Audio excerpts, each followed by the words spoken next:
I've made quite a few videos already regarding Sonic Frontiers Update 3, The Final Horizon, and one big thing I've said in those videos is this new update of Sonic Frontiers was nothing like I was expecting. I'm not saying it was worse than what I expected or better than what I expected, however, it definitely was nothing of what I expected, and that itself is a good and a bad thing, so you definitely want to stick around to the end of the video to hear what that is.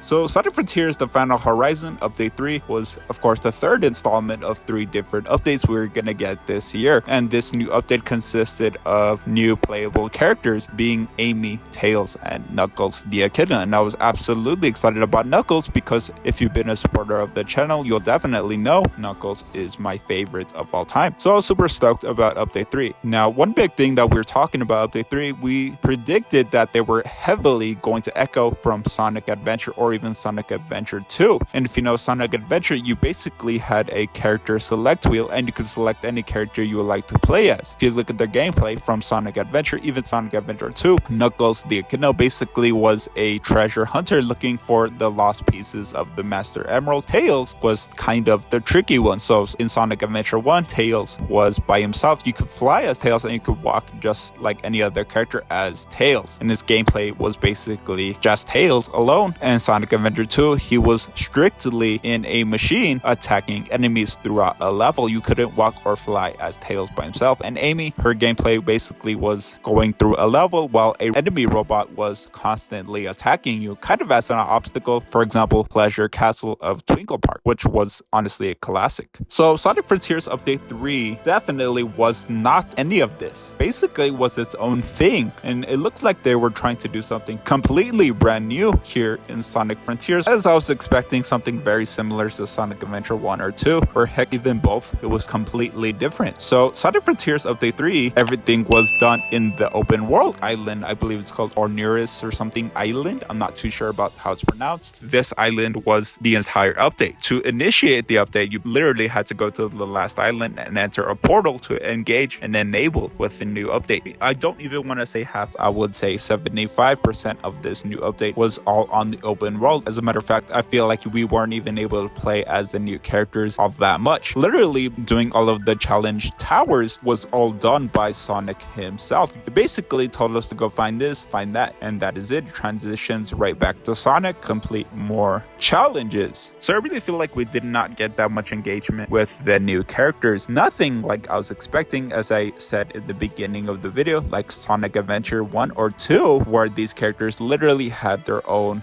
level types. I did not really notice too many bosses or boss levels for these new playable characters, Tails, Amy, or Knuckles. Literally, it gives you all these unlocks and all these super abilities that you can use with these new characters. However, there are no mandatory bosses or mandatory challenges to be able to use all these cool new abilities that these playable characters have. This may be set in stone for the future of Sonic Frontiers. I actually made quite a few videos talking about Sonic Frontiers' potential for future updates, because literally video games nowadays can be updated easily to become better versions of themselves. Sonic Frontiers definitely is not an exception. They were able to add all this for Update 3. Who's to say they cannot update something later in the future, 2024, a brand new story that heavily revolves around these new playable characters, as well as gives them their special own gameplay. There's a reason why they give us all these new abilities and skills that for these new characters, they can easily add another expansion for Sonic Frontiers, as Sonic Frontiers, to be honest, is a sandbox game. Now, if you look at games like Sonic Adventure 1 or 2, basically back then, internet connection to video games wasn't really a thing. So when they released video games, it had to basically be near perfect, because they couldn't update games back then like they can now to be better versions of themselves or to iron out any bugs. That is why you hear a lot about old games such as Sonic Adventure 1 or 2, or even older video games having bugs that are basically in there and can literally only be fixed with mods from the fandom or the community of the game. But of course, let me know what all of your thoughts are on today's video. video talking about update 3. Personally, I like it a lot. It took me a while to fall in love with this new update, but to be honest, I like it a lot. It can be quite challenging. However, at this point, I feel like there are a lot of people on the internet who've already completed the video game as well as found different tricks that you can easily look up and follow if you are stuck in this new update. But of course, let me know down below in the comments all of your thoughts, and make sure you smash the like button as well as hit the subscribe button down below, and we will see you guys on the next video.